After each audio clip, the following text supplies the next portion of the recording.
returning members who've been to previous summits, Colleen and Kristina. Nina, take it away. Good morning. Thank you. This marks actually my beginning of my second year in events.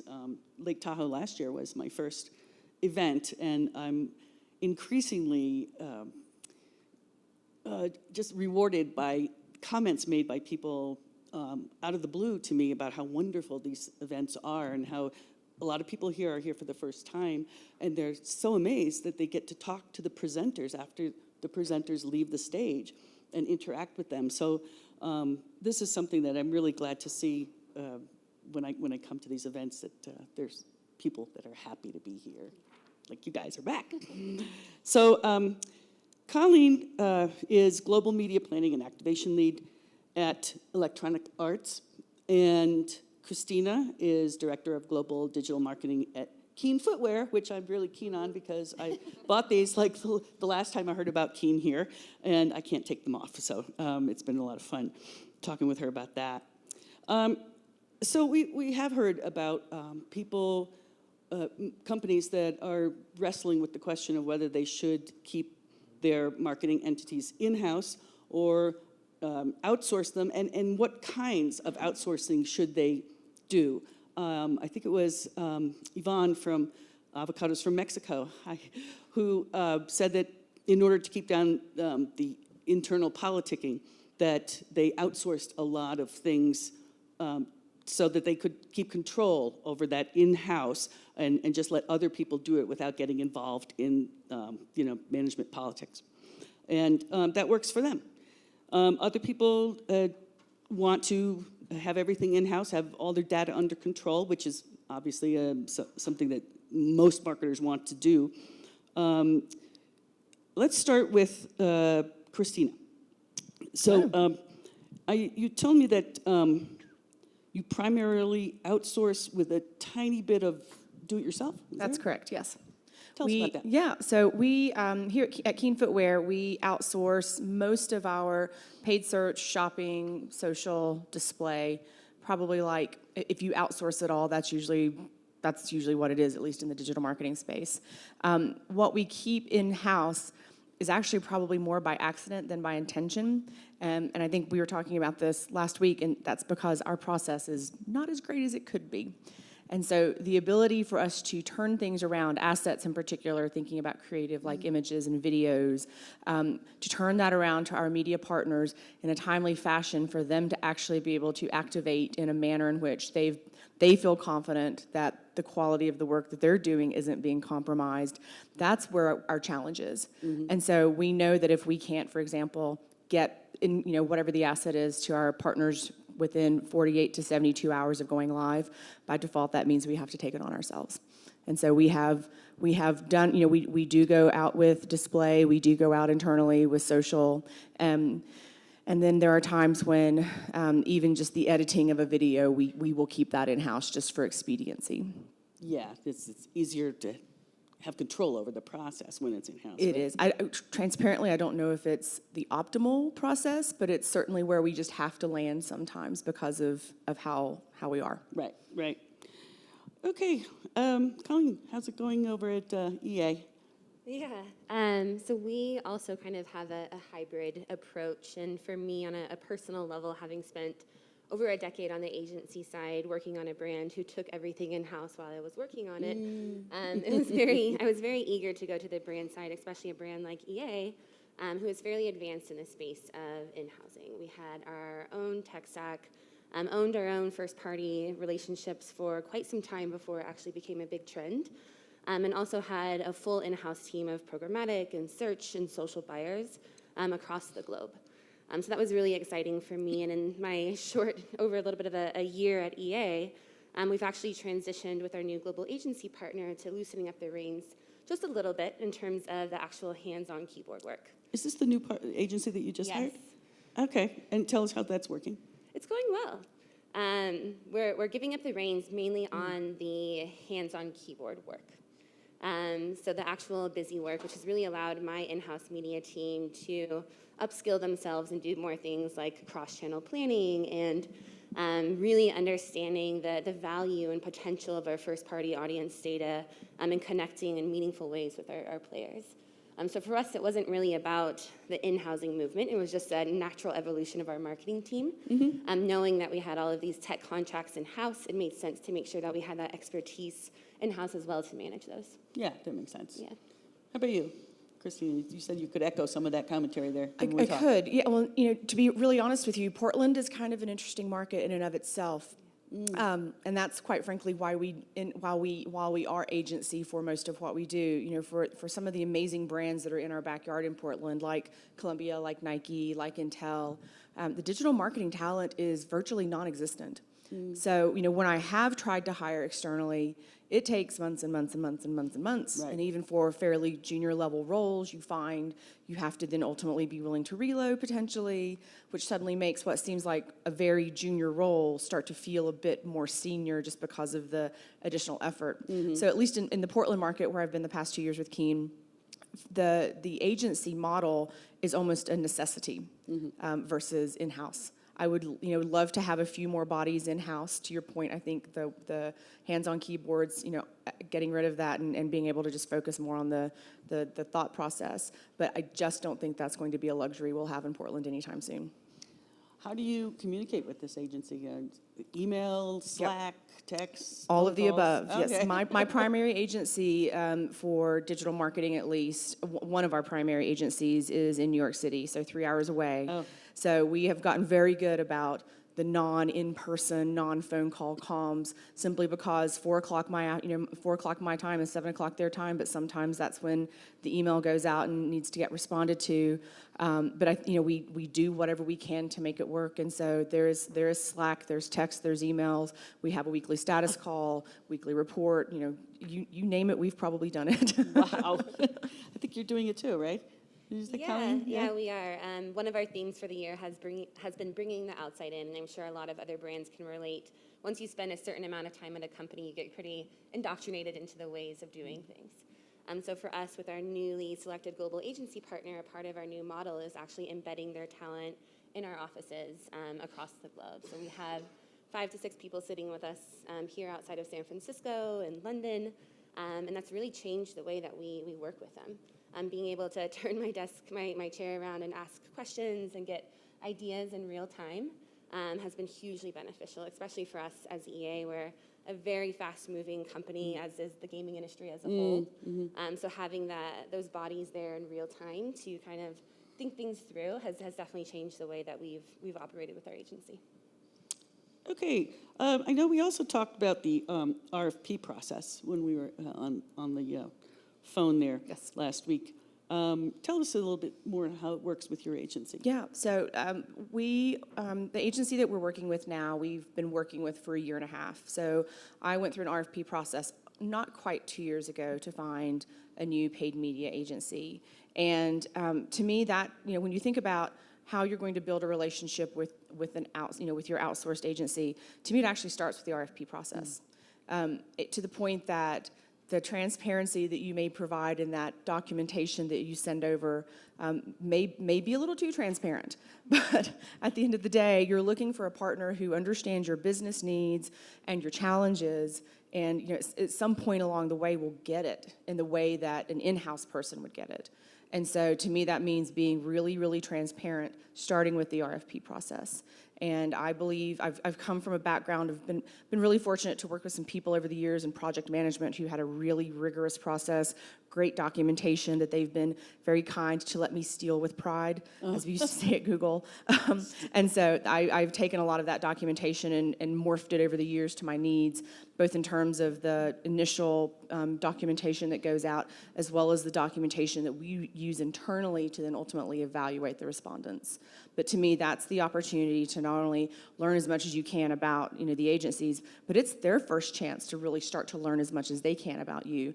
And it's like the equivalent of going on a first date or a series of first dates, right? To where, yes, you're putting your best foot forward, but you also need to scratch beneath the surface just a little bit and start to get to the nuts and the bolts of who that company is and what makes them tick, and can we have this relationship and will it work in the long run? Yeah, that makes sense. Yeah. It sounds very much like a relationship. Yeah, Is a relationship. it is, indeed, yeah. How about you? Yeah, we just actually finished our global agency search, which was a multi-month process, and I think similarly we were extremely forthcoming, probably to a fault, mainly because we wanted them to know what they were getting into. As I said before, EA is a very fast-paced organization. Actually, as a part of the briefing process, we had our CMO come in, which we thought would be a little 15-minute intro on who EA is, what we stand for as a marketing organization. He ended up speaking for over 90 minutes and probably sharing way more than we anticipated him to. And at the same time, a part of our brief was giving them a brief for a title that was live in real time, and then 2 hours before their submission, changing the parameters completely, which is much like our day-to-day in the media world at EA. So I think they knew what they were getting into, which has helped the relationship from the start. Great, great. Well, I think we've touched on some high points here. Are there any questions that you'd like to ask of Kristina or Colleen? I see one over there. Hi, Dean Jackson, Life Extension. You mentioned the asset side, the digital assets. Is this a question for you guys or anybody here actually? Have a digital asset management system that you've installed, and can you comment on, if you have, how you've in turn used it for machine learning or personalization? We do have a dam, but we don't use it for that reason. So I'm going to have to say I can't help you there. I'm intrigued by the question, though. Yeah, similarly, with kind of managing our own tech stack, that includes our dynamic ad servers, includes our video ad servers. So while we are giving up the reins a bit in terms of the actual executional work, it's our agency, the ones that's doing the trafficking. From a personalization standpoint, that's something that I have an entire team dedicated to focusing on actually at EA. So they are responsible for understanding who our players are and making sure that we're serving the right message at the right time. Right up front. Sure. Hi, I'm Rachel. I'm from Simplify. I'm curious from both your perspectives, because you guys are kind of hybrid in some way, that you like to control some things in-house, but you also trust your agencies to do what you hired them for.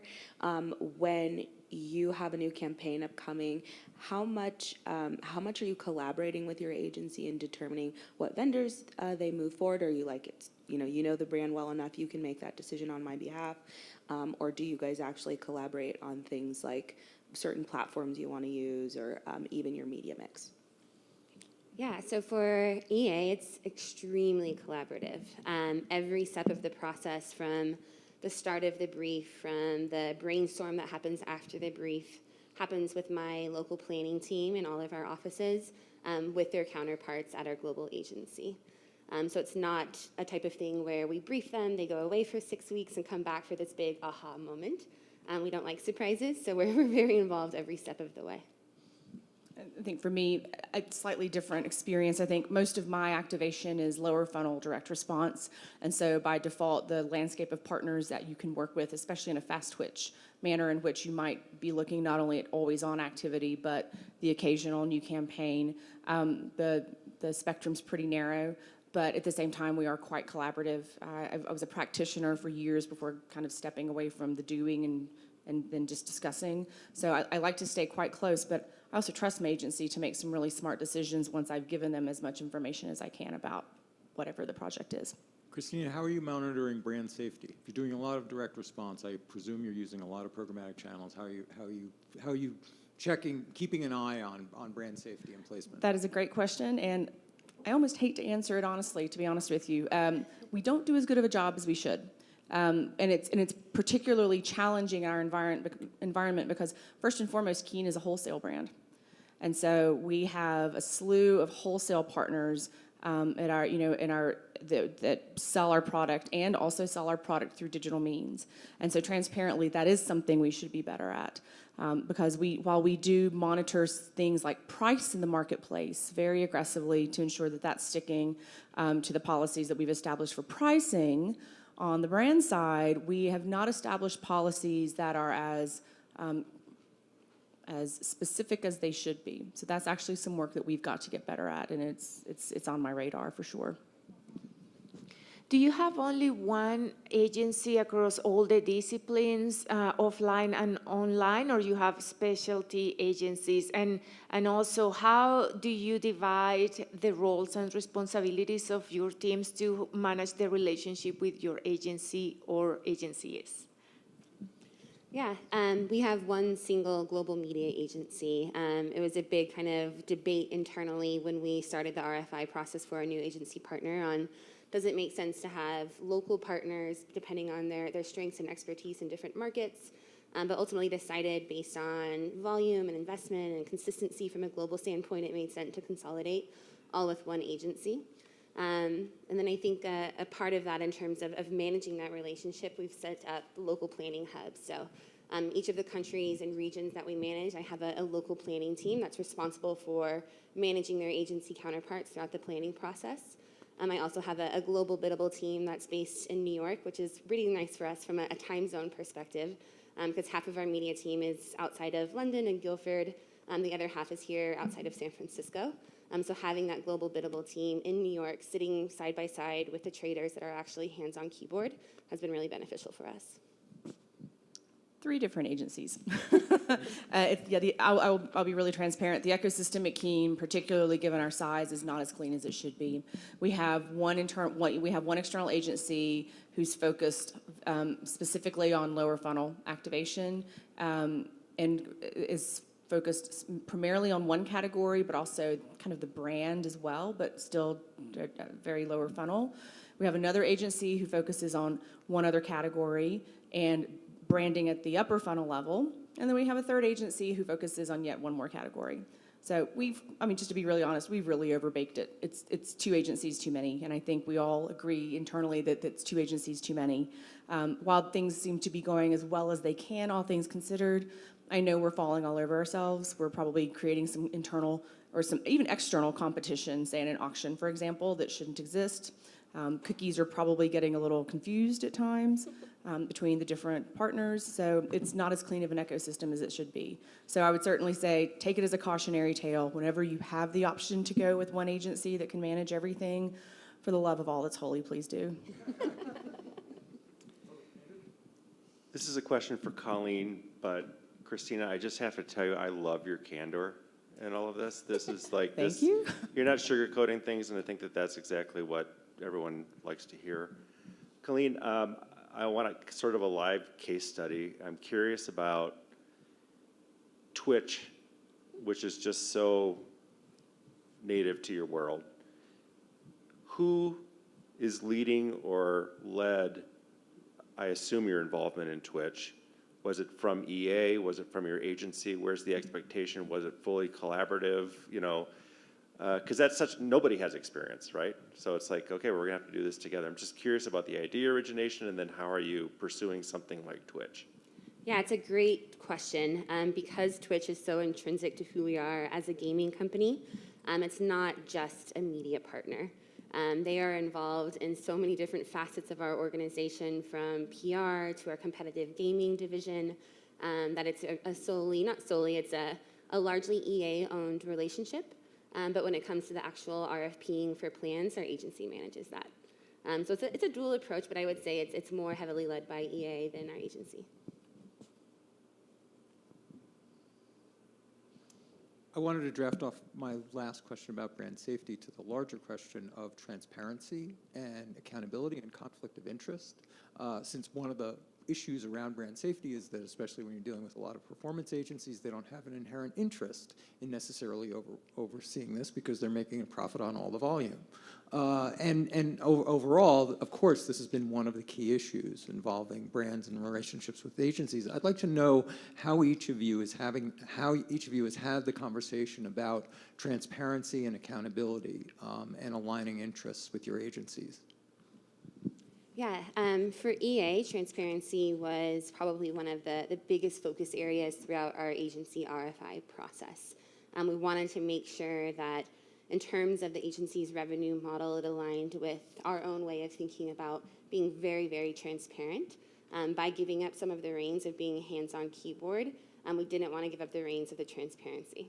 So all of our contracts are still owned by EA. The DSPs that we're trading on are EA's own seats. So we still feel like we have that visibility and control. So you're seeing the you're seeing the numbers, you're seeing the Yes. price, and you're seeing where the money's going. We are. Yep. I couldn't imagine that it being any other way, to be honest with you.